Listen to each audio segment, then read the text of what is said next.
2, 3, 4, hit it. Welcome to LoveLine with Adam Carolla and Dr. Drew. Would you sleep with sick women? I may be pregnant, but I am still a man. Spank the unruly ones. It's indecent, it's vulgar, it's blasphemous. I'm gonna ride you till you can't stand up. Come on, let's go down. All right, keep your shirt on. LoveLine's meant for an adult audience. LoveLine may contain sexually oriented content. Listener discretion is advised. Here's LoveLine with Dr. Drew and Adam Carolla. 854-4455. Coming up next week, Rhonda Shear. I wonder what she's got to say. For the intellectuals in the crowd. Yes, The Offspring in Radiohead. So it's a pretty heady week next week. And tonight our guest is Michael Penn. Now, you jump in if I screw up your career here. Michael, can't screw it up any worse than I have. Michael, brother of Sean and Chris Penn, who went the acting route. He went the musical route. Came out in a big way in '89, I believe, with March, which was just a incredible CD, and received. And not only, I mean, everyone talks about No Myth, but there were 3 or 4 songs I liked even better than that on the CD, and it was just strong straight through, beginning to end. Thank you. Came out with, what was the other one 2 years? Free for All was like a 92. Right. Didn't do as well as No Myth. Right. And then basically, this is the third. So it's been about 5 years before Resigned. Right. Which came out on Tuesday, I believe, and it's the long-awaited third CD from Michael Penn. What is that, Ann? Nothing. Oh, okay. All right, and all right. So let's talk about this. So why? I've never had Ann walk in the studio when we're actually on the radio. It's, It's a little disconcerting. Feeling. At least never stand there. Yeah, Stan. Ann really showing some cleavage tonight, by the way. You a Michael Penn fan? Absolutely. Yeah, you can always tell how much or how little producer Ann is into the guest by what she puts on. I wore this to work, by the way, today, too. Right, In anticipation of this. knowing right. you were going to come in tonight and see Michael Penn. But she really puts it together when there's someone in here she likes. And if it's just a night where Drew and myself are in here, it is... Army fatigues. Army fatigues and a shower cap. All right. All right, so, Michael, why the 5-year layoff? And by the way, I'm going to ask questions that you've been being asked. I'm sure solid for the last month or so. But I want to apologize too for Adam's interviewing talents. Well, they're listen, pretty weak. Yeah, but you have except to for that, ask, please. We don't know the answer. So. All right, go ahead. I don't know the answer. That's the problem. I don't want to bore you with this, but there's this classic problem that happens with record companies when one guy signs somebody, and for whatever reason leaves the company, and then a new president of a label comes in, and any success that I would have had would have been credited to the other guy, and it's politics, and it just became kind of a dark place to be. It is akin to the movie industry when there's a bunch of scripts sitting around, and they're going to get made, and then the guy gets canned. Yeah. And then the new guy comes in, and he doesn't want to make what was there because it's not his baby. Yeah. Well, everybody wants their own success, so that's fine. But But people get hurt in the process, but that's all right. And whatever. And were you doing music soundtracks? And I mean, you were definitely dabbling in the 5 years. Well, I did. I worked on what would have been my third record for them, and then it just got too crazy, and I said to my manager, look, just see what you can work out. And subsequently, a director named Paul Anderson, who did this movie, Hard Eight, contacted me about scoring this film, which I did, and I'm doing his next film as well. And what about working with, like, Sean on some of his projects? We've not worked together. Is that unintentional or intentional? Well, I think Sean knew that I had no interest in that, and I really didn't. Paul came around, and it was like I always assumed that doing that sort of thing would be music by committee, and I wasn't interested in that sort of thing. Right. And the situation with Paul was very different. He kind of went in knowing my stuff and sought me out and or as he said it, as he puts it, I was, knocking on his door begging him because I had no work and I was going broke. Right. So somewhere in the middle of that is probably the truth. And let me ask you about the family. Are you the youngest? No. Medium? I'm the oldest. Really? I don't know why. Well, I guess we'll just assume because we saw Sean come onto the scene, and I guess it's whoever we saw first becomes the oldest somehow. But you don't really look older. What is your age? 37. 37, and Sean is 35, and Chris is 30. Is there another Penn brother? No. Oh, thank God. Could you imagine being the Penn brother He's a comedian, wants to do radio. who shut up, who worked over at like Arby's or something, or just had a non-celebrity, something under six figures? Are there Penn sisters? No, just the three of us. And do you guys all get along? Yeah. You do? Because it seems like I've never met Sean and I've never met Chris, but they seem like fairly volatile guys. Nah. They're not? No. Okay. No. It's just that, what did your parents do? I mean, where'd you get all the art? They were both actors in New York. My dad was blacklisted during the McCarthy days. Really? And wound up coming out to California because there was more work emerging here than in New York at the time. Ultimately became a director. My mom kind of stopped acting and raised the kids. And for whatever reason, I didn't go into the family business. Well, geez, your mom must be proud. I don't mean to sound trite, but I mean, it must be kind of cool going, Mama Penn. All right, so you get along fine. I just You saying Mama Corolla doesn't have a similar level of pride? Mama Corolla's changed her last name since I started doing this show where I talk about my hairy ass on a nightly basis. She walks around. She's talked to you lately. She walks around veiled. Something has happened here. What happened? No, she doesn't. She doesn't. Please, Drew. My family does not control me. I just hope they don't listen. That's all. All right, let's take some calls. All right, you're right. Producer Ann just whispered in my ear. Why don't we have a little LoveLine flashback and a Michael Penn flashback for that matter, and hear something, the big hit off of March called No Myth.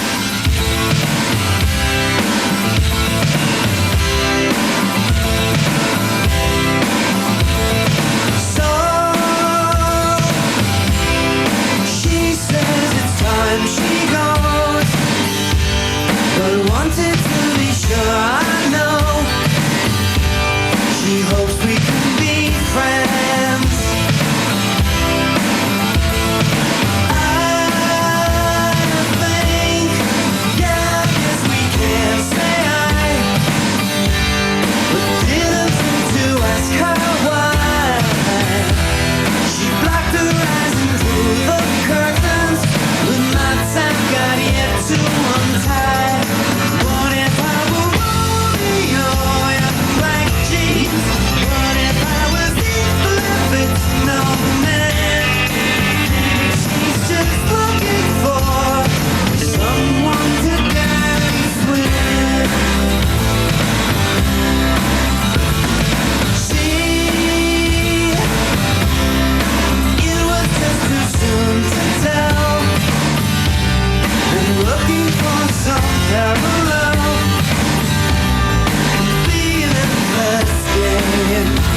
is Michael Penn off of March, his debut CD, which came out some years ago now, and Resigned is a new one that came out on Tuesday, and that's the one we'll be hearing something off of a little later on tonight. But to the phones we go. Joelle. You know, it's going to be a long show when Adam starts out like that. No, that's Joelle is Graham Parker's wife's name. It's a long story, but for some reason I had Graham Parker's name in my head today. 16. Michael knows who I'm talking about, even the rest of you. What the hell is he saying? All right, Joelle. Yeah. Go ahead. Hi, Adam. I just want to say you kick ass. Really? Drew, you're like my idol. I think I want to be just like you when I grow up. And hi, Michael. Hello. My problem is, I told the lady... You can't come up with a title for Michael, even if it's... I like the song, Michael. There you go. Thank you. All right. My problem is, well, initially my problem was that my parents were too strict, but now I think my real problem is that I don't know how to get them to listen to me. Huh. I don't think it's fair because I've put up with their crap for so many years, and it's just like a slap in the face that they're not letting me go out. They're not letting me enjoy my life. And now that it's summer, it's even worse. It's really getting to me. Give us an example of what their crap is. Well, in the third grade, they got a divorce. I'm not sure what it was over. I think my mom was seeing somebody or something like that. And I was so distraught. Nobody, I had no one to talk to. They just told me we're getting a divorce, and I didn't know what to think. So by putting up with your crap, you mean the emotional pain they've caused you. Yeah. And now they expect you to respect the limits they're trying to put upon you. Yeah. Right? Well, it was so bad. They were really verbally abusive, and so I went to counseling by myself. I took the initiative, and I was in the second grade, and I just went. Second grade. Yeah, and I went to the counselor myself. I went for about 6 months, and I didn't tell my parents or my sister or anybody. That's incredible. Yeah, so I was really depressed over that. And then later, my mom has a lot of health problems, and that really worried me, and that put a lot of stress on me. We have money problems, and I feel kind of guilty, trying to get them to listen, facing them. Because, well, Joelle, who are you living with now? Well, see, they're divorced, but they live together still. Oh, my God. Oh, that's there's a sitcom. It's because of money problems. Well, one thing I can hear about you is that you seem to have a real facility for identifying feelings and expressing them. So you've got that strength going for you. Well, she took herself to counseling in the second grade, for Christ's sake. It's amazing. But the fact is... She probably had her driver's license by kindergarten and was chain smoking in the womb. But blowing the smoke out of her mother's vagina. It sounds like what's frustrating you is that you go to your parents and you expect them to have the same ability that you do or facility, and they don't. They're pushing you away. They don't want to talk about feelings. They don't want to hear your feelings because you make them feel bad, and they don't want to feel bad. They already feel bad enough. I feel bad making them feel bad. Well, it's okay, but you're not responsible for their feelings. They're good. They're big people. They can handle themselves, and they've screwed up in a lot of ways. You haven't. You've taken good care of yourself. Well, I'm afraid the way they're acting, the way they're treating me, the repercussion is in the future. I'll lash out, and I don't know what it is. I feel like there's something inside me that it's waiting to come out. I'm like, hold on, Joelle, you need a subscription to Teen Beat, and you need to just mellow out a little, or you need to start thinking about hair and nails. I'm really narrowing it down here. There's a lot of. I know, but you're so intense for a 16-year-old. I mean, it's nice to be self-actualized by 13, but I fear that your childhood is slipping away because you sort of doesn't Joelle sound like she learned too much too quick and has found and knows herself too well. I understand what you're reacting to. I can't put that kind of a judgment on it. I can't. It may be, and your advice to just cool out is good. Oh, it is? Yeah, that's fine. No, I'm nervous. And because the reality is, Joelle has taken care of herself. Joelle is having all these intense feelings. She is in touch with them. She's expressed them. She's doing what she can with them. But they can't go very far because the parents are not responding, and that you can't change them, and you can't be responsible for them. You need to kind of focus on having a life as a teenager and trying to fulfill yourself in other ways than some of these more intense interpersonal issues that you're trying to deal with. That's sort of part of the problem. I can't. They're not letting me do. See, my mom got pregnant when she was really young, and so while they're not listening to me, they're also not letting me go out, not letting me do what I want to do. It's she's punishing me for what it seems like. For what happened to her. Yeah. Where is she? She's sleeping. Oh, okay. Can I talk to her? No, she'll kill me, and I don't want to start something again because we're in a good phase right now. And really? Yeah. All right. But I'm guessing you get good grades. Yeah, I get. Yeah. I get really good grades. All right. Here's what you need to do. You need to keep up the grades. Basically, suck it up at home and just get the hell out of there and go to college.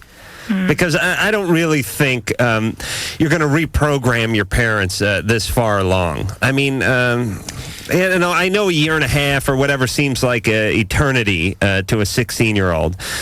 But you know what I mean? I think she's twice as smart as her parents are, and she's going to have a tough road to hoe. She needs to find ways to compromise with them. Find maybe siblings or cousins or somebody that they feel they can trust, that you can sort of buddy with and get out of there, and find ways to outsmart them, which she's probably able to do. Yeah, really. She's not. I'm guessing if she just gave him something shiny so that they could be distracted. I don't remember giving that advice in the last 4 years. Usually we would say, you're into your parents' house, suck it up, you listen to what they're saying. But in this case, you really get the feeling that this 16-year-old is doing the parenting in that household. Right. Sean, 19. Yeah. I'd just like to say you guys are great, Adam and Drew. Oh. I know you guys hear that a lot, but don't take it for granted. What you guys do really helps. Well, thank you, Sean. A lot of people.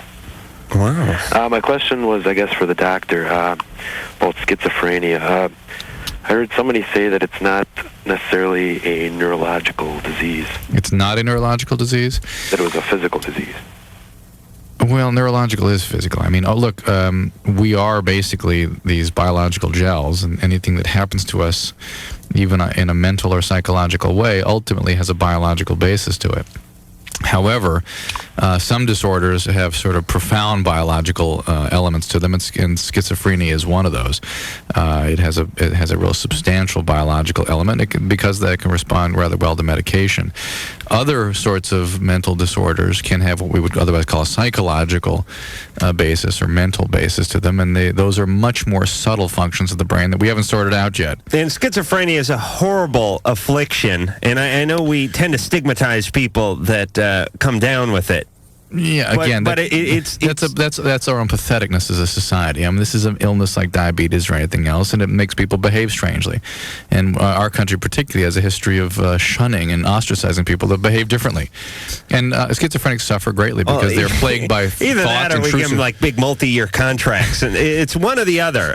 It's really like Russian roulette when you decide to act up in our society, because either you get scurried away to some nut house, or you become like Dennis Rodman. You get a book deal. And a lot of people think that it's multiple personality, right? Which it's not. No, MPD is a different thing. Yeah, right. People, because the schizoid, the idea of a split, is where that sort of comes from. And indeed, people with who are multiples at one time probably were categorized as schizophrenic, but it's a different disorder. And it's marked by hearing voices, seeing things that aren't there, having intrusive, strange thoughts, believing you have strange and magic powers that you don't have, and it's very unpleasant if you have it. It is, Drew.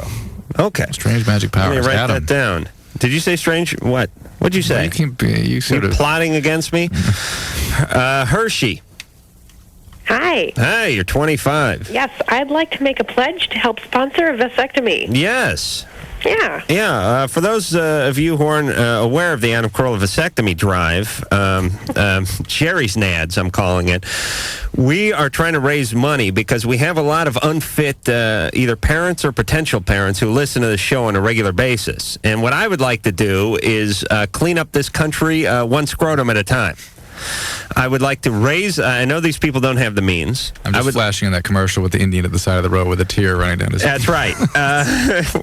With me, it's a station wagon going down the road. A drunken, toothless guy with a beer gut and an A shirt, sweating through the back, reaching around the back and smacking the kids like some sort of Three Stooges sketch. And then I go by, and the wife is in the passenger seat with no seatbelt on, pregnant, and the tear comes down the eye. And I think to myself, how much more of my tax money has to go to this family before they stop having children? Well, I'm going to do something about it. Perhaps Michael would like to contribute. I'll tell you what. I don't. I know. It's been 5 years and things are tight financially. But maybe you could put a song on some sort of vasectomy tribute album or something like that I'm putting together. That's what we should do. It's instead of we'll get the We Are the World people together. Right. We get a lot of bands in here. If they all just put together, put a cut on the album, and then we sold the get them all CD. together the same day and sing a big song and sell that. Right. All right. I'm gonna pen that. Pardon the pun. Tonight after the show. But Hershey. Yes. You would like to contribute? Yes, I would. What are you good for? $5. $5? Sure. All right. That's all you think the country's worth? Well, you were getting $10 from your phone girls, Well, yes, but they make less than minimum wage. And they have to endure the constant sexual harassment that Drew. Drew pins them all in the corner during the commercials and exposes his genitalia like some sort of budding politician. I'll double it if you send me an autographed picture of you guys. Fair enough. All right. So we're up to $10. $10. All right, Hershey, we're going to put you on hold. Okay. How do they do this, by the way, when they pledge stuff? Do they get their number, or do they ask them to send it into the station? I don't know. But I have to start an account. You better be very careful, yeah. Yeah, because I could make some cash. No, you'll gamble with it. Right. I smell a six-pack. All right, Hershey, we're going to put you on hold. Okay. And Engineer Mike, you're the smartest one in the room. You deal with this somehow, would you? My problem is I just spout off all night, and I don't think these processes out. All right, Michael Penn is our guest tonight. We will hear some stuff off of the new CD, Resigned. And Drew, sell the hell out of the next call before we go to the break. I'm not sure I understand this one, but Maryanne is 16 and she's uncomfortable. Listen to what this is. Uncomfortable with moms calling dad's girlfriend's names. All right. We will sort through the mess that is Mary's life when we come back. I don't think they're aware of how much they suck. Hey, that's not very nice. You kissed my mother with that mouth? I mean, your mother? LoveLine will be right back.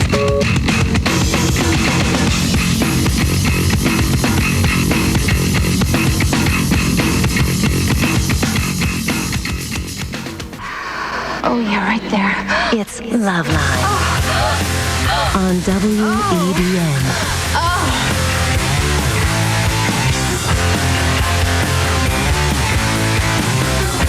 Hey, how you doing? This is Darren from Goldfinger, and you're listening to LoveLine with Adam Carolla. Adam Carolla. Adam Carolla. Adam Carolla. Adam Carolla. Adam Toyota Corolla. Adam Carolla. And Mountain Dew. I mean, Dr. Drew. Oh, no, that's all I could come up with in short notice. All right. Who was the guy who said Adam Carolla? Was it? Oh, that was Steve Jones. Yeah. I'm guessing his lifestyle caught up to him a little bit there. All right, Michael Penn is here tonight.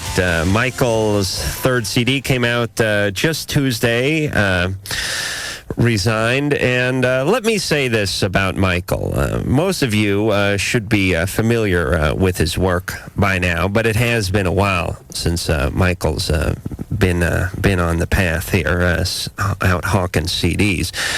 Michael is a songwriter and a performer's performer. He writes his songs, he plays his guitar, they're clean, they're crisp, there's not a lot of sampling and overdubbing, there's no bells and whistles. It's just sort of purist music. It's not necessarily music to do X and have your dog lick your nuts by. It is music for the sake of music. It is. Oh, it is. To lick your. I didn't see the liner notes. Is that what the intention was? There's two tracks where I specifically hope that. Oh, really? Dogs will lick nuts. Well, it's amazing that I just stumbled onto that. But apart from that, everything you said is accurate. Right. All right. Well, thank you for accepting my compliments. So I am a fan of his, and I am thrilled to have him in here tonight. Maryanne, 16. Hey, thanks for taking my call. I'd just like to say I love your show, and not only does it provide entertainment for the masses, but it helps people out, so that's really nifty. There's something a little eerie going on tonight. 3 calls, 3 compliments. Never happened before. Are you being provoked by the phone screeners in any way? No. I just think you guys are really groovy. I don't know. Thanks. So, put compliments where they're due, man. All right. Maryanne, what's going on? Your question is your bong is clogged? No. I totally do not do drugs. Really? Yeah. I believe that. I'm crazy enough without them. Okay. Now, let me just set the groundwork. My mom got separated from my dad 11 or 12 years ago. I was like 4 or 5. and they divorced 9 or 10 years ago. My dad has subsequently gotten a girlfriend, and he's been, seeing her and also living with her for 7 years. So, they're a thing. Okay, now my sister graduated from college this year, and my mom, she had been telling everybody that she was going to go, and she told my sister, she's like, Julie, you know what? I don't want that bitch there, or I don't want, that concubine there, or whatever. I'd really be uncomfortable with the situation. And so, subsequently, my dad went, but Linda didn't go. Linda being the girlfriend. Right. Okay. Hey, hold on a second. It's always a sure sign of intelligence when they start talking about people's names who there's no possible way but they put them in the sentence as if you went to high school with them. All right. I'm sorry. That's all right. Okay. And so my mother will call Linda, my dad's girlfriend, when I go over to see my mother, so how's your father and his concubine and stuff? Well, how does this all make you feel?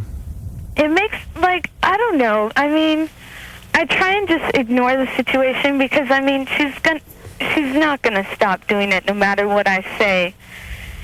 And, okay, so anyway, on with the graduation story. My dad could have had a lot of fun because there were a lot of things that, he and his girlfriend could have gone to. But he didn't go because, he didn't have anyone to go to with. And then my mom didn't even show up for the graduation anyway. And how did that make you feel, Maryanne? Well, it's...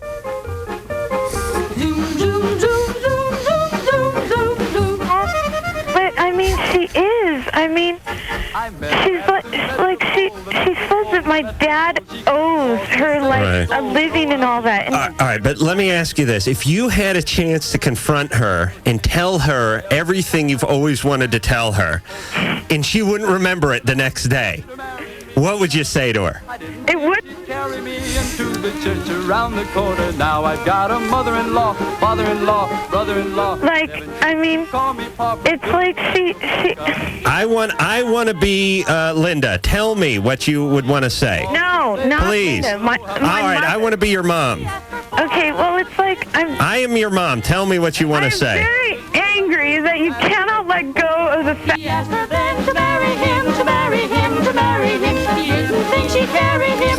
You got divorced many years ago, I've got a mother-in-law, and you still are angry and bitter about 7 kids to call me pop from doing the Metro Polka. All the harm that you've done, and I don't know, a whole lot of things. But I'm just angry right now about the whole graduation. All right, Maryanne. All right, but I understand completely, and I think Michael, who was nodding his head in agreement the whole time, who's been there. You do. Now, every word you said rang true in Michael's heart. I don't think you. I don't know. Go, Drew. Yeah, this is more about Maryanne's anger, right? Well, no, it's like my sister because my No. Forget about your sister. Was screwed up because And that makes you angry. Yes. Right. And what else was screwed up by your mom, do you think? Well, I don't know, because, What else did your mom screw up? Okay, my brother had a lot of problems, in high school, and my mom had, continuously told us when we were younger, your father's the evil one, and, But who do you think screwed up the marriage? It takes two to screw up a marriage. Right. It does? Yes. Oh, okay. Right. All right. And so, I get the sense that you've never had an opportunity to tell your mom how she's made you feel, and you're angry at that. And she's screwed up a graduation just the way she screwed up a lot of stuff in your eyes. And it's natural enough to be angry at parents when they do that sort of thing. It really is. I don't know why you've chosen to sort of create a more idealized perception of your dad, but you do, and why he's with this girlfriend, and what the situation is there, and why your mom is so upset about it. That's sort of their stuff. It really is. I mean, I know you're 16. I know you're intimately involved with all this. All right, same advice. Study hard. Get the hell out of there. Go to college and try not to turn lesbian. Try not to project your own issues onto your mom. I mean, if you're angry with your mom about a lot of stuff, it's time to begin telling her about that and dealing with that. Michael, you like your mom? Mm-hmm.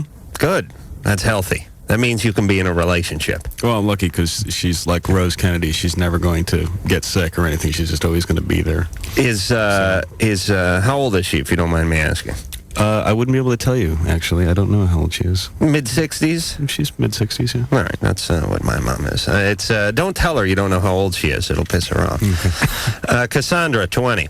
Hi, Adam. Hi, Dr. Drew. Cassandra? Say hi to Michael Penn. Hi, Michael Penn. Hello. First of all, I want to tell you guys are really great. I listen to your show every night when I'm working my late nights and everything. I tell Dr. Drew, I think you're really good-looking, Dr. Drew. Oh, thank you. I also watch your show on MTV, and I have one real quick question. Yeah. This isn't what I called for, but just real quick. Why don't you guys bet on TV or gamble on TV? We don't have our wallets, basically. We tried to do it once, and nobody could get us money. They have this wardrobe thing. For me, they go down to Val Surf, and they pick through the reject pile over there, and they put me in these baggy pants, and our wallets are in our dressing rooms in the pants that we wore to the stage. Right. So we have reached a couple of times and came up with just a handful of crackheads. And it still somehow just doesn't lend it. The timing is more, believe it or not, faster, and we never lend itself to Also, I think it's illegal to gamble on TV that way. That's what I was thinking. Not that it's not illegal to gamble on the radio, but radio's radio. Who cares? Oh, and Adam, I think you're really sexy too. Just so I don't ignore you. What are you doing late at night that you listen to radio? I work at the post office, and we're not allowed to talk to each other while we're working. So everybody listens to headphones, and everybody there listens to LoveLines. Why aren't you allowed to talk to each other? They think it's going to interfere with our work progress. Actually, I work at the all my workers are probably, people that work with me are probably listening to me right now.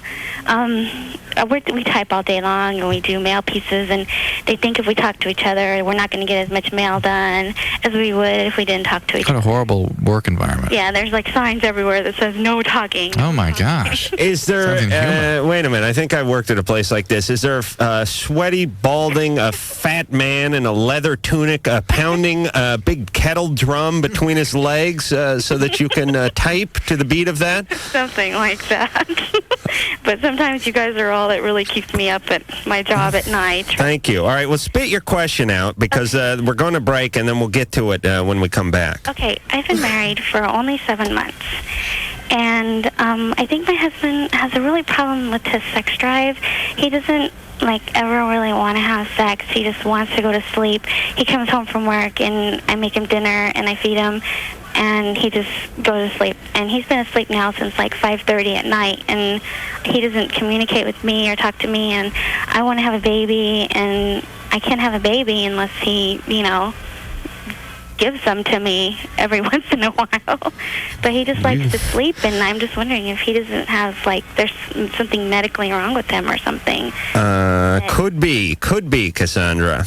You will get the professional and the layman's opinion on this when we come back. I don't go in for these backdoor shenanigans. Sex, drugs, rock and roll. Shenanigans. Dips, chains, whips. Basic high school orgy type of thing. LoveLine, I'll be right back. Oh, yeah, right there.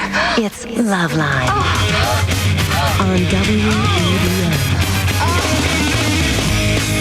Hi, this is Tony Bennett, and you're listening to LoveLine with Adam Carolla and Dr. Drew. Yes, you is. And speaking of great crooners, Michael Penn is here tonight. He is here. He is out of a degree of hibernation to talk about Resigned. This is the latest CD, the third CD. The first two were great, so I don't see any reason why this one wouldn't. And as a matter of fact, I am giving it the LoveLine seal of approval because I listened to it in a rare moment of quiet and inspiration, I put the CD on. Here's the way the show works. Ann gives me the CD of, for instance, we have The Offspring and Radiohead coming up next week. She will give me the CD and the bio of the band. I will come in here at 9:45, 15 minutes before the show begins, thumb through the bio and look at the CD and see what I can pick up musically just from a visual standpoint of the CD. People think they all look alike. They're not. There's some have more grooves than others, for instance, and some are spread out even more. And then I will interview the band and tell them how much I love the new CD and see if I can pull something out of the bio or out of my ass that I can recall about the band and the people that are in it. But Michael Penn, because I'm a fan of his and his music, I went home and listened to it quite a few times today, and I think it's great. Thanks. All right, so now that you've been buttered, Cassandra. Hi again. All right, so 20-year-old Cassandra works at the mail sorting place. You work at nights, right? Post office. Yeah, I quit my job like a couple of weeks ago because I got injured, so I had to stop working. When does your husband work? We're going to avoid the whole injury thing. I'm going with a letter bomb, by the way, but go ahead. Something like that. Actually, he does apartment maintenance. But so he works during the day, you work at night? No, I don't work anymore. But this 7 month of abstinence or whatever's been going on. Sometimes I work at night, sometimes I work in the day. But my husband, he works a lot of hours, and he works really hard. What are you telling us? You guys have not consummated the marriage? No, we have, of course, but just not as much as I would like to. Which is how much is it actually happening? Oh, God, lately maybe like once a week or something. And that's because, and it's like, it really breaks my heart because when I do have sex with him, I have to be like, oh, come on, let's go, and like pull him and like I have to like beg him, I'm picturing like, you see those nature films where they're trying to herd like a wildebeest onto the back of a truck to take it into Zaire to get some sort of veterinarian work done on it, and they're like yanking on the nose ring and the thing's leaning back and there's a bunch of guys pushing from behind. All right, and how old is this guy? He's only 21. And why'd you marry him? Because I love him. I mean, I'm not saying that he's not a good husband because he's a great husband. I mean, I haven't worked for a while now, and I have no pressure from him. He's like, if you want to stay home and go to school, I'll support you. What kind of person is he? He's a good person. He's got a really good heart. He's a sweet guy. I mean, when, I have a lot of, like, female problems. I've had a lot of ovarian cysts and stuff like that, and I have to go to the hospital a lot. And, I wake him up at 1 o'clock in the morning, and I'm like, I'm in pain, and he jumps up, and he rushes me to the hospital, and he's up with me all night there. Okay. I mean, he's a good husband. Okay. Where is he? He's sleeping. All right, can you get him up? No. This is important. He's so mad. 2 questions. Does he tend to be... Oh, if he's such a good, supportive guy, he wouldn't be mad. Tell him your cyst hurt, and then put him on the phone. Does he tend to be depressed?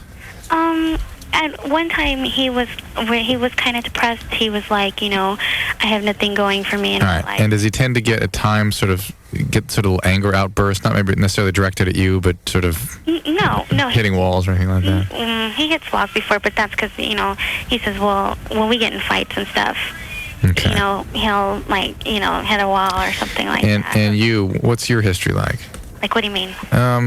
Abuse, that sort of thing? No, I have a really great family. My mom and dad have been together for 25 years, and his mom and dad have been together for 26 years and everything. And, we just got married 7 months ago. And you have gynecological problems? Yeah, and, I've been trying to get pregnant ever since we've been married. And I've unsuccessfully gotten nothing's happened, and I've had like ovarian cysts, and I have bladder infections all the time, and everything. All right. It always hurts down. Does he want to have kids? Yeah, we both want to have kids. The thing is that we say, okay, we're going to try, and he comes home from work, and he's like, I'm just going to take a nap, and it'll be like 5 o'clock, and he'll still be sleeping. All right, here, the guy sounds a little depressed to me, and he's just trying to escape. He wants to be left alone. I've been depressed in points in my life, and all you want to do is nap. You don't want even the splendor of sex is not enough to coax you away from your slumber. That's what I feel like, because, I asked him the other night, we got in an argument because he didn't want to do it, and he's like, well, you make it, it's not even fun anymore, it's a job now, and that's what it feels like, and just, and he made me feel really bad, and I'm like, well, then I don't want to do it with you if it's a job to you. All right, we can only put so much time into each call tonight, but it seems like the two of you need to get together. You need to start communicating and possibly go into some counseling. And Drew, what's the push on for? There's a lot more here than meets the eye, I suspect, and I can't quite get it out of there. But he sounds very angry, very depressed. What do you think, Michael? Yeah, that's what it seems like. Yeah, and Cassandra, I don't know, I couldn't quite get her deal with her, but it takes two to tango, and there's something going on with both of them that's not working right now in this marriage. The caregiver part of him kind of comes alive when there's a problem. But I bet that's fueling his anger and his depression and his feeling out of control, and that's why I was sort of questioning her about abuse. I mean, why she was tending to create that kind of chaos. I mean, why does she go to the emergency room in the middle of the night for something as simple as an ovarian cyst or a urinary tract infection? Why doesn't she have a gynecologist and a regular doctor she's seeing on a regular structured basis and getting these things taken care of by somebody else, other than putting him in the position of having to jump out of bed in the middle of the night when he already feels overwhelmed and withdrawn and is having a lot of conflicted feelings about this relationship. So they really ought to probably see somebody if they really care about this, particularly before they go ahead and have kids. Get this evaluated, see why there's a problem. I mean, this shouldn't be happening 7 months into a marriage. Okay. Producer Ann, are we going to hear something off Resign? You want to do it now? Oh, okay. All right. This is Michael Penn's latest effort. The CD is called Resigned, and this one is called Try.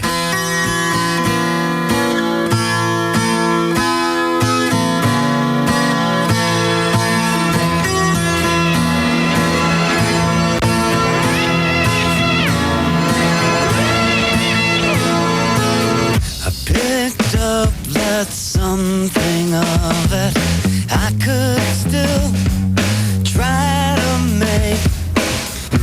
Then watch me blink and overlook what I undertake till I don't try. I don't wanna try.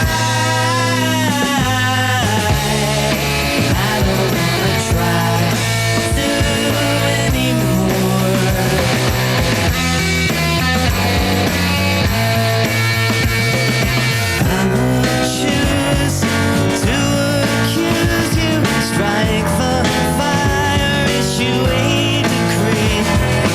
Ask you why. Watch you take the fifth as I give you the third degree. But I don't try. I don't try. I don't wanna try you anymore. I don't try to anymore. I won't try you anymore.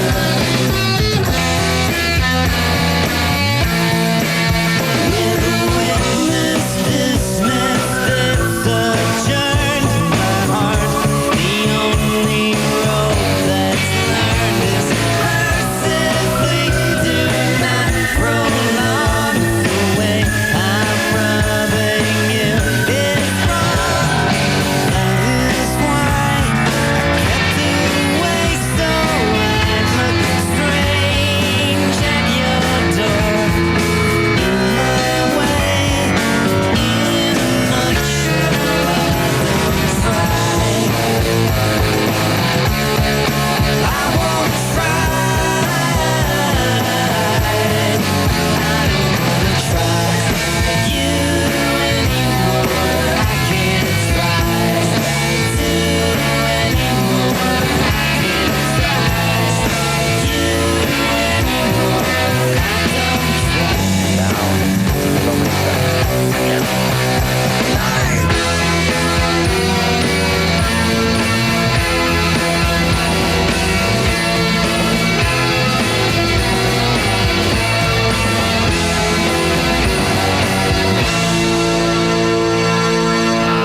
Yes, that was off of Resigned, Michael Penn's latest CD, and that one was called Try, and Dr. Drew is trying to go number 2 right now because he's not here. Where is he, Ann? He went to the bathroom?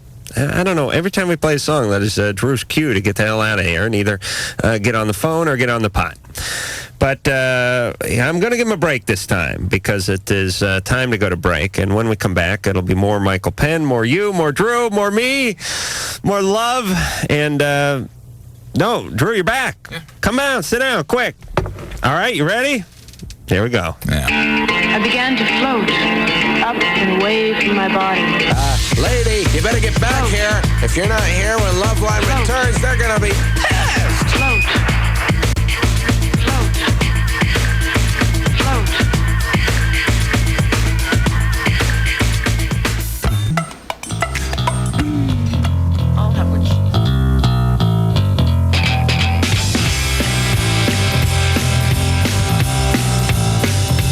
This is LoveLine. I'm Adam Carolla. That is Dr. Drew. He is board certified. You can, although I have not seen any documentation. I have. Yeah, you've been in the room. Went to Drew's office, told him to check out my rear end one day, and he yelled at me. Absolutely not. I'm not getting near your rear end. And he jotted down the name of a specialist and handed it to me immediately.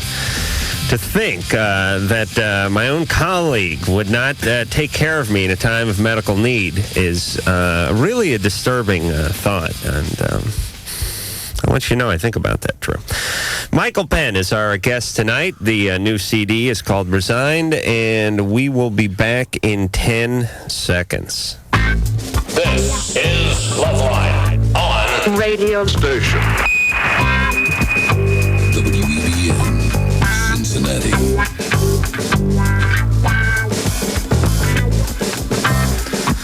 All right, Adam Carolla, Dr. Drew, LoveLine, Offspring, Radiohead, and Rhonda Shear from Up All Night.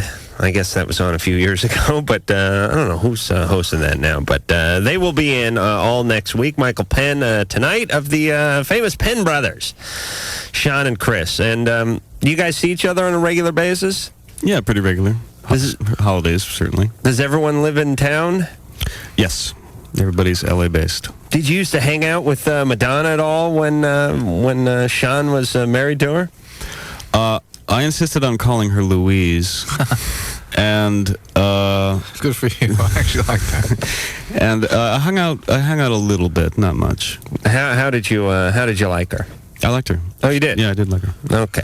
That was they should have called the show. Would be my take on that relationship. All right, but let's not live in the past. Angela, 27. Hi. Hey. Hey, so, Michael, are you there? Yeah. I'm really glad that you're back, and I love your new CD, and I don't really have a problem as far as love is concerned, but I'm wondering, when are you going on tour? I don't know. Hopefully, sometime at the end of July or early in August is my guess. At the end of July? Yeah. Is it going to be like a big all over the country tour? Are you going to play some smaller venues, or? I honestly don't know right now, but as soon as I know, someone will tell someone. How do they work that? Do they say, okay, the album is selling huge, we're going to play this size venue, or it's not selling like we like, we'll play that size venue? That's kind of what they do, is they sort of suss out what radio's response to something is. Like an artistic preference thing, as far as smaller venues? No, I don't really care so long as the PA sounds good. Right. But I don't know what it's going to be, but keep your eyes on sort of the end of July or the beginning of August, because I will. That's probably when it would occur. Where are you living, Angela? I live in West Hollywood. Oh, okay. Well, hell, you could probably, if he'd open his window, you could probably hear him at least tuning up in the bathroom. All right, Angela. Okay, well, thanks a lot. Our pleasure. Janelle. Yes. You're 26. You're on LoveLine with Michael Penn. Hi, guys. Hey. How are you doing? Good. Good. My question is for Dr. Drew. I actually have two questions. Yeah. My husband and I have been married for 2.5 years, and we dated for 5 years previous to that. And we have decided we don't want children. We decided that a long time ago. And why? It's just something we don't want to do. I guess the reasons are extensive. If you want to hear some of them, I can give us a couple of the leading reasons. the leading reasons probably be that we don't feel that we make very good parents. We don't feel that financially it's something we want to put that burden on ourselves. I guess it's kind of selfish in that respect. Well, if you are selfish, a good reason not to have. But see, these are precisely the type of people I want having kids. That's probably true. Yeah. People have sat down, sussed out that they would make horrible parents, but at least given it enough thought. Instead of our usual one, which is, my boyfriend was, he whacked off in the jacuzzi, and then I went in, and I think I got pregnant, and I'm 15, and he's 11, and but we want to keep the kid because we have morals. No, we just, we've known for a long time that we really don't want it. All right. We didn't do anything permanent until we had been married a couple years, All right. So that we had some time to think about it and be sure. And now we're 26, and we're looking at having one of us be sterilized, and we're wondering which one's safer, better, and also what the chances are will be that we'll be able to get a doctor that'll perform the procedure since we don't have any children. Yeah, these are all good questions. What is the easier process, the vasectomy Probably or the tube vasectomy is the easier process, I suspect. Okay. Is it safer? Husband just put the foot through the TV set, by the way. And I include safer under that because women need a laparoscopy and it's a little more invasive. And I don't know the statistics off the top of my head, though, so I can't tell you accurately whether the complication rate is actually less for a vasectomy than a tubal. Which is cheaper? I have no idea. I imagine the vasectomy is cheaper. I would bet. Is that labor or parts or what? It's just a less complicated procedure. Really never any parts involved, is there? Actually, it's like the ending of parts. But I sure wish you would wait a little bit. I mean, there's so many good ways of obtaining contraception. Why not just wait? And, who knows what you might fall into financially, and you might look at it totally differently 5 or 6 years from now. And believe me, having kids looks different in your 30s than it does in your 20s. Even though you've been married for a while, you're still at that point in your life where you are accurate at understanding that you are selfish and remaining that way. You should be. You should be just enjoying yourselves. But at 30, you might, the instincts kind of kick in, and you sound like sensible people. And as Adam says, we hate to lose this group out of the parent pool. On the other hand, the Worth has plenty of people on it. Yeah. And more power to you if you do decide to get sterilized. Michael, how old is your child? He's 4. So you had him when you were like 33 or something like that, yeah. And can you tell us, I know you didn't have a kid when you were 23 as well. When you were 23, 25, 26, what was your impression of having a kid back then? One day in the future. But unthinkable at that time. Yeah, totally. The same here. Yeah. And what do you think of your kid now? I mean, that's a stupid, loaded question. But, I mean, obviously you're thrilled. Yeah. And it's a different mindset at the mid-30s than it is at the mid-20s. Absolutely. And that's what Drew is trying to underscore here. Okay. So you may not want to make a move. Okay. You may want to give it a few years. Okay. All right. Okay. And I imagine, I don't know accurate this is the case too, but that if you have the tubal ligation, that the ovarian harvesting now is so good that even if the tubes couldn't be reconnected, as often they cannot, at least the ovaries could be harvested. While if you have a vasectomy, that's more difficult to overcome. I love the harvest, by the way. Is such a great Orwellian sort of word for this. I picture a guy, migrant field worker, coming in like some sort of like ovary sack over his shoulder, and he's tossing eggs into it. Well, would it be just as simple for him to set some aside prior? Good, excellent question. Don't know the answer to that. I've been on that program for many years, by the way. That may be. I have enough set aside for North America.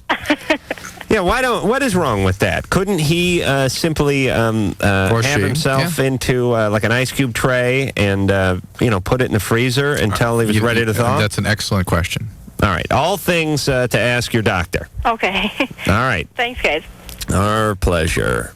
Aaron, 20. Yeah, my question is that eating disorders I think, tend to run in my family or something. But I had one for 6 years, and I've been healthy for about a year now. But my sister right now is really, really sick. And my parents... Is your mom pretty intensely involved in both your lives? Oh, yeah. Not mine anymore because I don't live with her anymore. But it's not so much that it runs in family, it's that you both have the same mom. Well, yeah. And that's what tends to be what sets up eating disorder. Was she getting you guys involved with like tap classes and when you were two? Yeah, pretty much. I started piano lessons when I was about 1.5. Oh, thank God. My parents didn't even know they had kids until my 9th birthday. Yeah, they really didn't. I showed up on my 9th birthday. They were taken aback. But my parents... My dad said I seemed like a nice young man and I could stay. Okay. But my parents have, like, completely, and they told me this flat out, they've completely given up on her, and they're so angry with her right now that they just... That's not giving up, by the way. Being angry is not giving up. No, I understand. Giving up would be the best thing they could do for her. At least Mom. Is she like this sort of, is it the sort of John Bonet family here? I mean, beauty contests and things? Not beauty contests, but, yeah, to a certain extent, stuff like that, recitals and music stuff mostly. But it's just, I mean... I'm really scared because she's, I mean, they're not getting her into treatment. They aren't doing anything, and they refuse to. Does she live with them? Yeah. Oh, boy. Yeah, she's 17, so they, have... I bet that there's some hesitancy to get someone into treatment because it's all going to come pouring out into Ma's lap. Right. See, that's what happened with me, and she finally gave up on me too. But for me, it was more. She didn't give. Yeah, she let go of you, but for her, the other one, she's still involved with, living with, feeding on, and is not willing to get treatment for. What happened in the courses of treatment that she has had? Wait a minute, I have an idea. Yeah. Hold on a second, Aaron. I was thinking to myself, I was somewhat neglected by my parents. Not in a abusive way, but they were busy with their own depression, and I sort of raised myself to some degree. Now, going over to Aaron's house and having Mom dote on me and try to force me into ballet classes once a week would have been real healthy for me. Right. And conversely, taking Aaron's sister or Aaron and bringing her over to my house for the old stall or the attrition, the Carolla family attrition way of raising would have probably done her good. Now, if we could work out some sort of a grand scale rotation system where people that came from over domineering parents to sort of lax than stone parents could just, if we could just circulate. make the rounds, yes, just circulate. I could have been hanging out at the Penn's house for some time, playing ball with the boys. All right, Aaron, that's a crackpot idea. What happened with her previous interventions? Well, when she was about 5'8", and when she got to about 100 pounds, they said, okay, if she gets to 98, we'll put her in the hospital. She got to 98, nothing happened. She got all the way down to 80 pounds, and still nothing happened. What do you mean nothing happened? Who? The doctors, all the doctors said, put her in the hospital. Her liver gave out. I mean, she got jaundice. All this terrible stuff is happening to her body. And my parents said, hospital, absolutely not. And you mean psychiatric hospital or medical hospital? Both medical, because they wanted to get her on a refeeding program.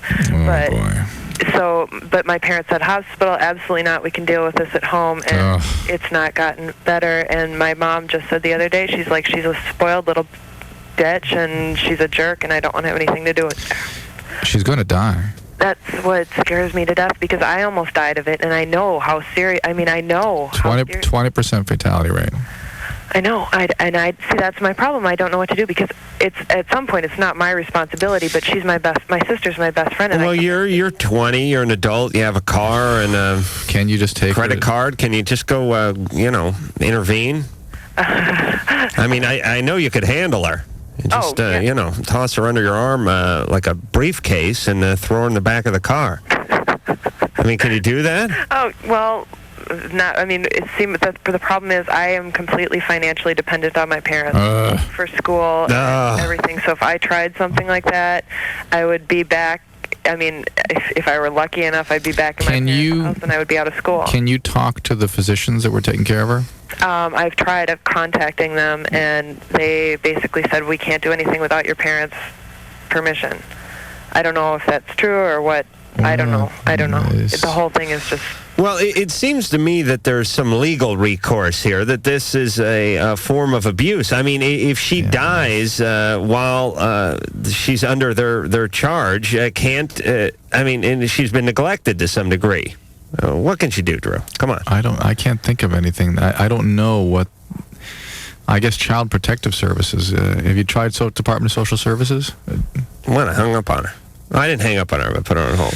That's about the best you can do. If you can't in some way wrestle control away from your parents, in some kind of this is obvious a very serious crisis, and it's a life-saving maneuver you're trying to work out here. It's your mom not wanting to deal with her issues that really is at the core of stuff here. Your sister may also be resisting getting better, because the two of them are engaged in a death dance here. That unfortunately your sister is the one that's getting the short end of the deal. Try getting those doctors to get involved to help you find a way to get your sister into treatment.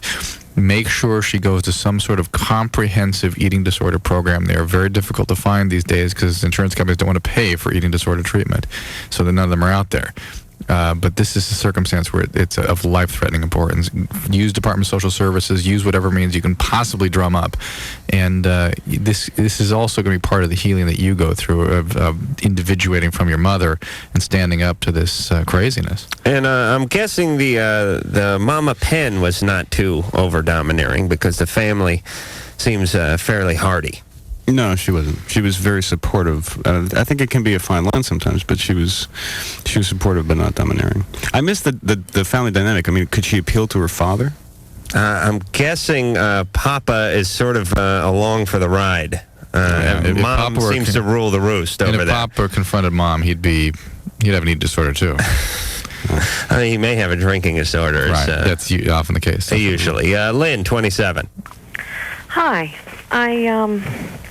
My husband's gotten involved with the church locally, and I went once with him, but I didn't like it.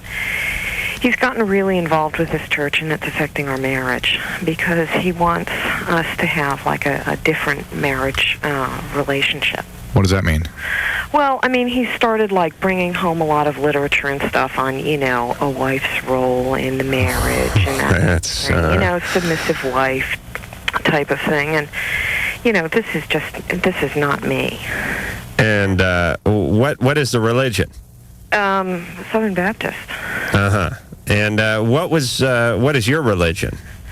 Well, I was raised Protestant, but I'm really not like a practicing. And he wasn't either. No, he wasn't either. What happened to him? Well, I'm really confused. I mean, I'm really troubled about this. He got involved in the church with a guy he met through work who was involved in this church. And, became friendly with him and his wife, and, then I guess they kind of wanted to make it like a, two couples. I mean, we socialized, but, but they just weren't really, like, people that I felt I could relate to. Tell him God told you to quit, to tell him to quit going. Believe me, I've tried, I've tried reasoning. And, was he unhappy before he went to the church? Well, I've asked him about this. I said, I mean, is there something that you felt that was lacking? I mean, even in our marriage? And he said no, but, he's apparently he feels like it offers him something. And he was not a real religious person before. What's his history like? Well, he's got a mother who's a little controlling. But he came from a stable family. I mean, was he ever involved in drugs or anything like that? Oh, no. Any funny behaviors otherwise? No. I mean, he just always seemed like a really stable guy. How's the sex? Huh? How's the sex life? Well, for the past couple of weeks, I've been sleeping in the guest room because I'm just really having a problem. The Lord giveth and the Lord taketh away. Is he is he getting that message, or is that all right with him? I asked him. Well, okay. I asked him to go with me to marriage counseling. Uh-huh. This has really created a rift. I see.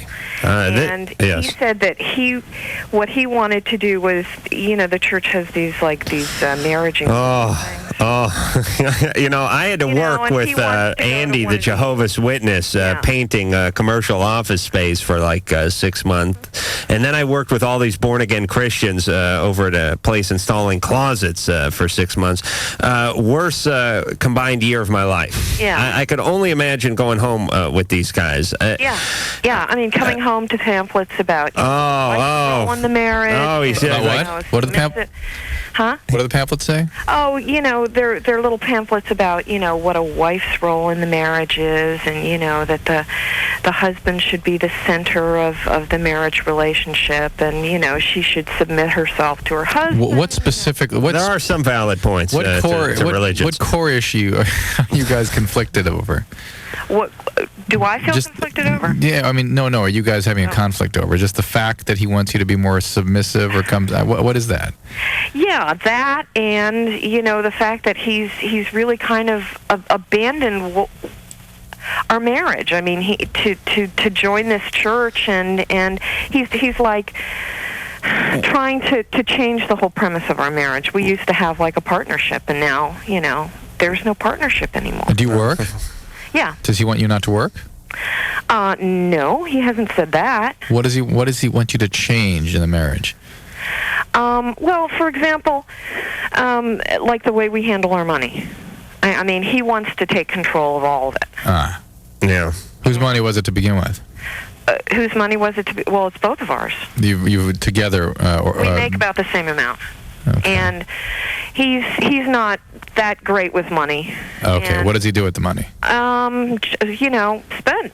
Spend. Like what? On buys what? A lot of candles and stuff. On what? Yeah, candles and what does he spend the money on? Just CDs. I mean, it just slips through his fingers. Does he gamble? No.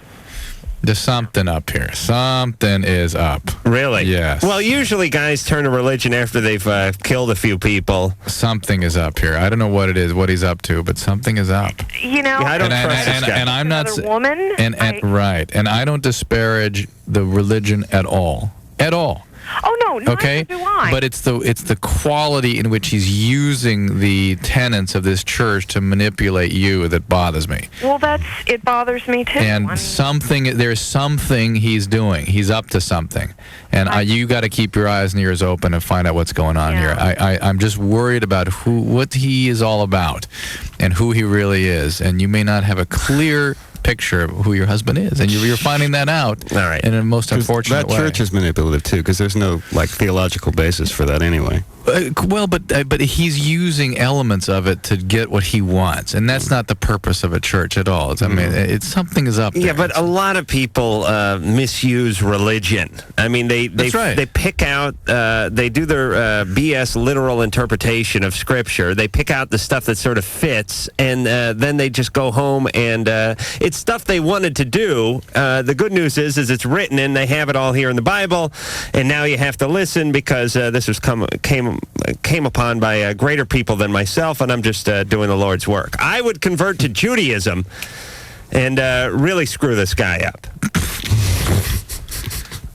I'm thinking of doing it anyway. Drew, Hanukkah this year over at the Corolla House. All right. I can see you're You've always been jealous about of those days of presents. It really is. 8 days, and we get 1 day.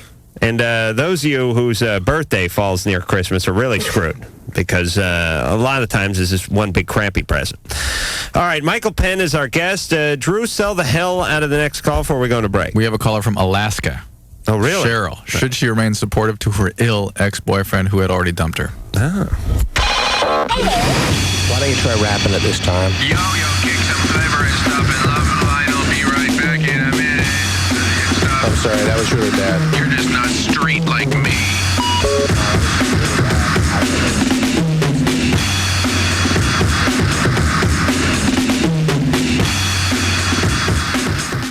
Not keeping you up, are we? I'm pitching a tent. Oh, that's good. It's LoveLine. WBBN. Hello, I'm Damon. I'm Dave. I'm Graham. And we are collectively Blur, and you're listening to Loveline with Adam Carolla and Dr. Drew. Yes, and next week you'll hear Radiohead and The Offspring, and tonight you'll hear Michael Penn. Resigned is the name of the CD. Came out last Tuesday, just a few days ago, and if you're a fan of music, good music, you will go get this CD. All right, Loveline's a show. I'm Adam Carolla, it's Dr. Drew, and it's back to the phones. We go. I want to get to this guy real fast here for a second, Drew. Corey? Oh, yeah, geez. He's been on hold for over an hour. Corey, 16. Hey, Adam, Drew. Hey. How's it Good. going? Good. Hey. Hey, Adam, I just had a question. I just wanted to know how you came up with the word recalculus. All right, it's real simple math. That is my new word, and I'm hoping it'll catch on. Perhaps you could work it in as a lyric I'll do my to one of your best. next songs. What does it mean? Well, it's a lot like ridiculous. It's just you take the dick out of ridiculous and you turn it into recalculus. I understand. You're doing the math. I can see that. It's more than ridiculous. It's like beyond ridiculous. It's recalculous. You would look up recalculus in a coctionary, for instance. Dr. Drew is not an addiction medicine specialist. He's a coction medicine specialist. And you could then switch it around the other way, like a rooster would say dick-a-doodle-doo. Only if he had a good coction. Yeah. Oh, Michael Penn will be filling in for me while I'm on permanent vacation. So it's worse than ridiculous. Yeah, it is the next step. Oh, okay. But it's a derivative. Like very ridiculous. Great. We got my English teacher saying it. That is worrisome. All right, he should be fired. You don't have your English teacher saying recalculus. Oh, she doesn't even know what it means, I don't think. Okay, don't tell her, because you'll button her right up like a cardigan. Yeah. All right, you go to private school? No, public. Really? Yep. This is where the tax dollar's going, by the way, Drew. Class, it's recalculous how some of your test scores have been. If she only knew the origin of recalculus. The beauty of recalculus is people are sort of swearing and not really knowing it. Right. Thank you. That is my goal in life. I know that, yeah. Get people to inadvertently swear. Cheryl, 39. Hey. Sorry, 33, yes. Hey, Dr. Drew, Michael. Cheryl. Love your music. Thank you. Where in Alaska are you? Anchorage. Anchorage. Beautiful downtown Anchorage. Wonderful. So here's my problem. I was going out with a guy for 4 years. We were best of friends, close and everything. He's 44, I'm 33. He comes to me one day and says, hey, I want to break up. I see this 25-year-old at the office that I want to go out with and see you later. So I said, well, let's keep the friendship going. So this chick moves in to his house 2 weeks later. She doesn't have a car. She doesn't really have a job, kind of part-time type job. And about 2 weeks ago, he ended up, his health kind of has been deteriorating, but he's like, this long-distance runner, really in good shape. A couple of weeks ago, he had a stroke. And it was just about a week after she said to him, I'm going to go off to Paris and go paint.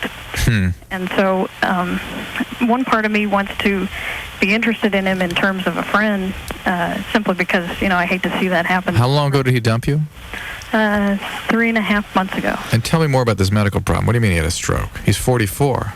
He's 44 and doesn't smoke, doesn't really drink, just Does socially. he do drugs? Doesn't do drugs. How does 44-year-olds don't get strokes? What's the deal here? Well, he's a real athletic guy. Even decreasing further his possibility of stroke. Yeah, and so no history of strokes in his family. He's been under a great deal of pressure at work. And how is this stroke manifested? Well, he was at work one day, started having double vision, didn't really kind of know what was going on, had to lie down for about 40 minutes. And then I guess he came out of it, went and had a beer with one of the guys and came home and said that his little Twinkie they had thought that he was acting really strangely, took him to the hospital, and they said that he had a... Wait a minute, his Twinkie? I mean, his girlfriend. His girlfriend said, See, we're not from Anchorage, but out here that means penis. Whenever you speak about this, anything that's long and cylindrical with cream filling is considered a penis. Sorry. Okay. Yeah, we're a little backwards up here. So I guess he had what they call a TIA. I mean, not a... Chocodile is what a black guy has. That is a highly suspect diagnosis, okay? Well, it's true. I mean, he really has... I mean, that's what he... So what is... Make sure he sees a neurologist. Is he paralyzed on one side? Is he confined to anything? No, make sure he sees a neurologist, all right? No, I mean, he definitely... I mean, he's gone to the doctor, seen the neurologist. They said that he had some sort of heart valve problem that 1 in 20 people have, but they said that wasn't the cause of the stroke. So what was the cause? I would say, I mean, I'm not a medical doctor, but... No, there's something wrong here. Something's missing. But okay. All right, but here's my question. Is he in a wheelchair? No. Is he in bed? He has no symptoms now. He's completely normal. The only thing he said that he has is loss of memory, and that's about it. Okay. And so, no, I mean, he's back out running, and you know, my feeling is that it was probably stress related because he had... All right, well, listen, let's not argue over why he had it, or even if he had it. The point is he's all right. He's back out running. Well, he's running literally and figuratively, running from his responsibility, running from his past, running from mature relationships. Well, it sounds like it. I mean, and I mean, my feeling is that you know he's not the type of person that's really outwardly. All right, but listen, Cheryl. All right, here's what I've sized up. Hold on a second. I'm putting Cheryl on hold. Please, Drew, do not horn your way into my brilliance for just one moment, please. I'm an artist as well, Michael. I don't know if you've gathered that. I don't play the guitar or compose, but I like to think of myself as an artist, even though I'm the only one who seems to think of myself as an artist. Here's what's going on. Cheryl's looking for a reason to go back. Yeah. And she knows, and not only she knows, but her family and friends have called her nuts for going back to this guy. But she is hiding behind this whole stroke thing. Right. Well, he had a stroke. For God's sake, what shall I do? I mean, leave him there to die? Right. The reality is the guy had gas, and he's now back out on the road, getting chased by a moose somewhere, running 10 miles a day, and probably trying to bang the next Kelly girl who wanders into the office. Right. This is the same 44-year-old guy that just left. 44-year-old should not be behaving like an 18-year-old. Right. This is the same guy who just 3 months earlier dumped her in the middle of a relationship, took up with some no-count chick who's now off trying to find herself in Gay Paris. And she is looking for rationale to get back with him. If she wants to go back, but recognize what she's going back to. Same trouble. Same thing's going to happen. Right. Believe me, if anyone can just catch the fancy of someone at the workplace and skate right off, he will skate right off again. And I'm guessing then when that falls through, Cheryl will come back again. So let's forget about the stroke. He's fine. Forget about that. I agree. All right. Troy, 29. Hey, what's up? Hey. Hey, you had a call earlier tonight from a woman who said she worked at the post office? Yes. And how it was a no-talking environment and all? Right. I work there, too. I don't know if it's the same center or not. We have a lot of them all over the country. But Drew said something about what a horrible work environment that had to be. And you were making jokes about a fat man beating a drum to the rhythm we were supposed to type to. Yes. As you said that, everybody across the workroom floor started laughing because most people there were listening to the show. And one of the supervisors practically ran to the PA system to make an announcement that to remind everyone that was a no-talking environment. So I just thought you might like to know that you got us in trouble. Now, beautiful work environment. Do they have, like at workplaces, like they always have those horrible caricatures or little drawings, little sketches, the safety sketches. Usually one of every ethnic group, black guy, white guy, and an Asian guy, like standing around the water cooler, and it says like, "Don't be a dummy. Let's safety. Don't be a safety dummy," or some nonsense like that. The funny thing, the thing that's always funny about those drawings is everyone looks exactly the same. They just color them in a little bit different. But I'm wondering at the post office if they have ones like... it's the federal government. They got to have stuff like that. They got to have stuff like signs up like 26 days without a fatality or without a shooting. No banana clips in your locker. That's a no-no. And no chatting. Isn't that horrible? I mean, work environments are people socialize too. I mean, they interact with people. That's where they get their human contact a lot of times. But, Or diverse human contact. They're probably right, because I know how the federal government works. As soon as you crack the door open a little bit, that's it. There's going to be guys are going to be bringing in syringes full of heroin, and there's going to be macrame going on at the desk, and guys making lanyards. They're right to clamp down on them, because you give them an inch, they're going to take a mile. Am I right, Drew? I don't think so. Okay. All right. Am I right, Michael? No, I don't think so. If somebody like you were working there, Adam, yes. If they're all just like you, that's all right. true. Well, let me pay a little homage to the hardworking postman and postwoman of today's modern society. Think how much better the post office has been in. I never our have lifetime. a problem. Yeah. My problem with the post office is they bring the goddamn mail. I wouldn't mind if the stuff didn't show up once in a while. It's just it's Edward James Olmos is making an urgent plea. He needs money to clean up the inner city, or I owe more bills, or it's just junk. But there's no problem. You drop the crap in the mail, it's there 2 days later. I haven't had any difficulty. I don't think any country on earth has as efficient a mail system. Oh, they don't? Oh, yeah. I mean, you go to you go to Mexico. You got to go bribe the guy behind the counter to get the file that they sent you to get out of prison from the States. Am I right, Drew? Does that what happened? I don't want to talk about that. People of Earth, we were going to help you. Yeah, we were. But you don't need our help. No, you don't. You have LoveLine, and you're a bunch of sickos. This is Mission Control. LoveLine will be right back.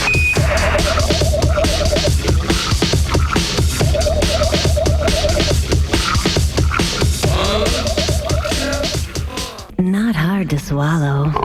We've got a frog in our throat. Lick it up. It's LoveLine. WEBN.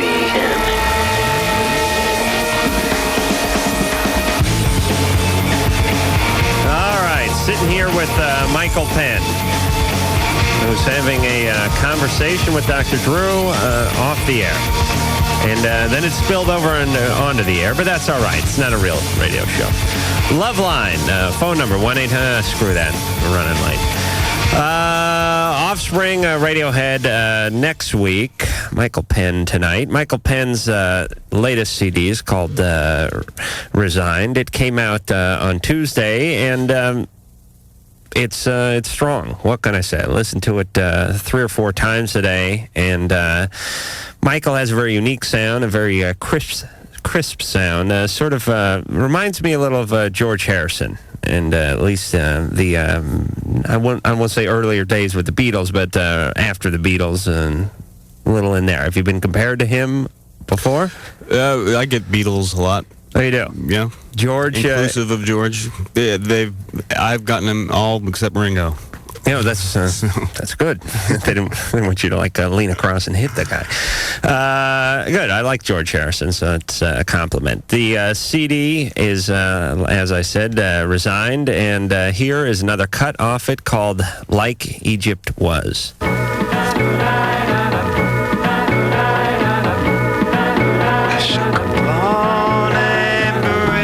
On a fault on the North Ridge, where I placed a picture of you on my Etch-a-Sketch.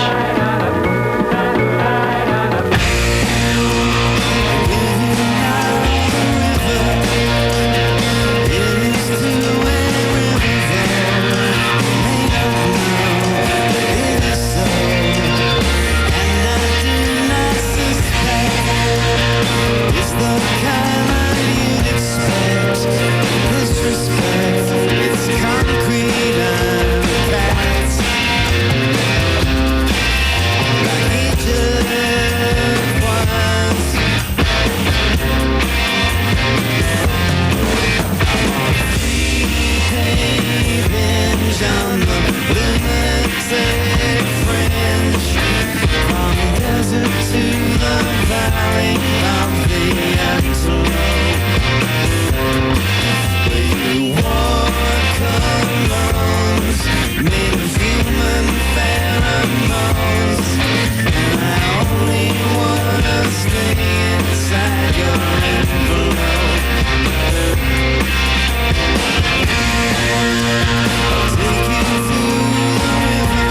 Like Egypt Was, off of Resigned, from Michael Penn. Out just a couple days ago, and plenty of time still, if you act fast, to be the first kid on the block with the big comeback, we'll call it, CD for Michael Penn. And so it's been about 5 years off, and you did some, what do you do for money in that 5 years? You did a soundtrack. Borrowed some, did a soundtrack, a film called Heart 8. And am doing the soundtrack now to another film by the same director, Paul Anderson. It's a film called Boogie Nights, about the porn industry. Yeah, who did we... we've had a that. person or two from that in on this show. It's a real interesting story. I mean, all that John Holmes stuff. Hell, just seeing the hair. Back then, not only on the head but on the crotch. If you've studied 70s porn like I have, I can put it this way: you can show me a vagina from any era in porn, and I can tell you what year that is without the date being next to it by the grooming. Can you tell without the little frame numbers up in the right-hand corner? Don't need that.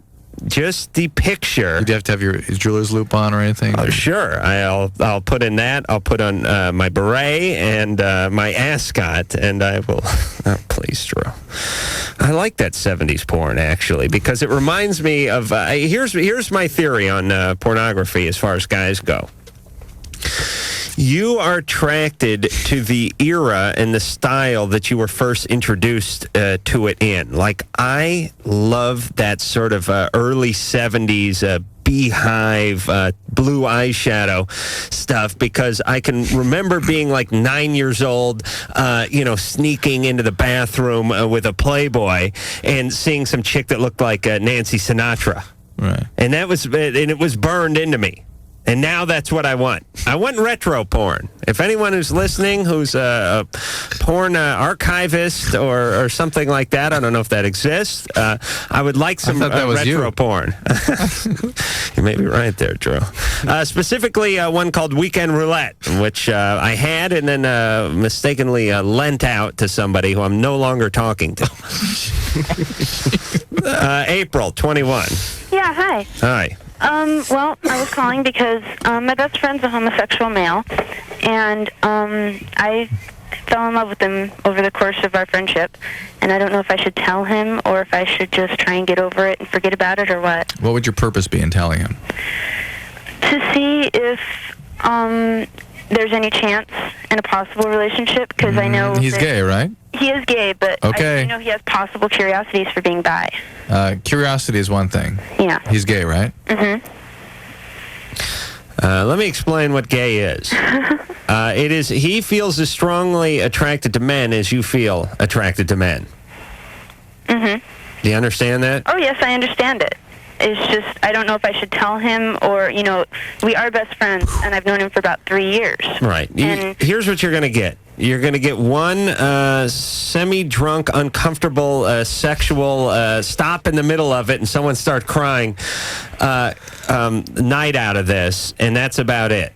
Do you understand? Yeah. I mean, if he were to try to make it something more, it would be just out of respect and desire not to make you unhappy and to try to fulfill you or to make his mom a friend. happy. Yeah, it's just it would be temporary. He's gay. He's either gay or he isn't, and you can't make him not gay. You can make him go further in this relationship than he would want to, but it will not go on if he's gay. Okay. Now, what's up with you that you're clinging to this dream? Well, we've been really, really good friends for a long time. Nope. What's up with you? With me? Mm-hmm. Nothing really, just chasing gay guys around. No, it's just for some reason he seems very, very attractive to me, and right. Well, listen, I like Susan Anton. That's me. But what are you gonna do? Yeah. You understand? Mm-hmm. I like making inane chick references. People are on Love Boat in 77 that no one understands. You think the average 15-year-old listening to the show has any idea who Susan Anton is? You are an artist. Thank you. Absolutely. Baywatch. Thank you. I like Pamela Anderson. There you go. All right, April. Yeah? You need to find a guy who's not gay. Okay. To love you as only a ungay man can. Okay. All right. Hey, but let me ask you some questions about this guy, because I believe a lot of guys turn gay just to torture women. Oh, come on. I really do. I mean, look at it. Look at it. Here's the first thing they do. Here's what you do when you turn gay. Okay. First thing you do is you go out and get a cute convertible. Women love the cute convertible. Second thing you do, you start taking care of your skin real good. You get the exfoliants, you scrub. Gay guys, like, they shine when you see them. I have to put sunglasses on if you go to a gay bar. They're always cleanly shaven, not a hair out of place, meticulous grooming, and then you hit the gym. You hit the gym 7 days a week. So here's this guy. He's driving a beautiful little Miata convertible, a candy apple red, not a blemish on the skin, impeccably dressed, rippling biceps and abs, and he's going over to his boyfriend's house.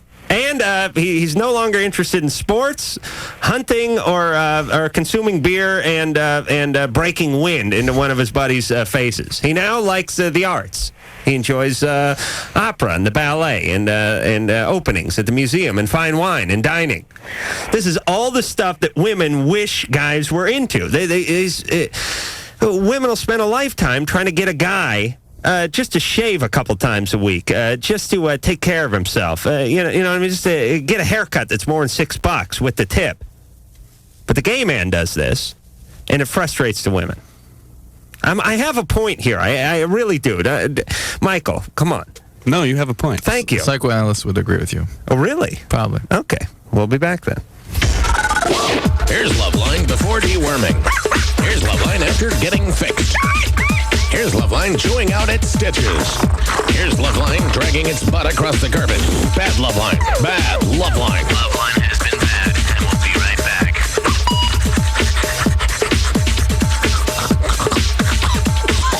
Radio that keeps you up at night. It's LoveLine, only on WEBN.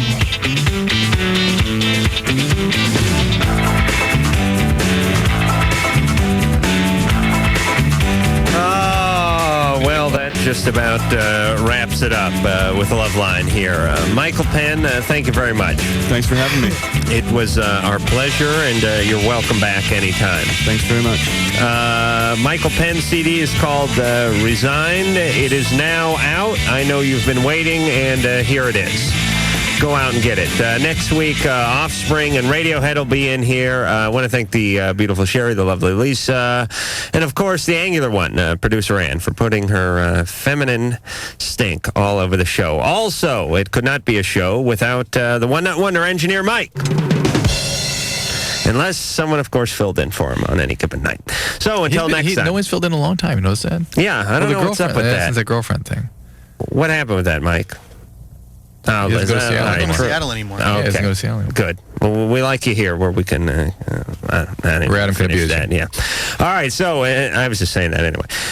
So until next time, this is Adam Carolla for Dr. Drew saying mahalo.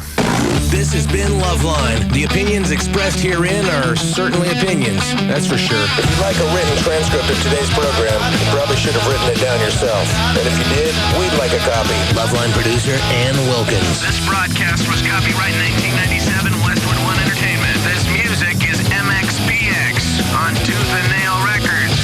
Sit, Obo. Obo, stop dragging your butt across the carpet.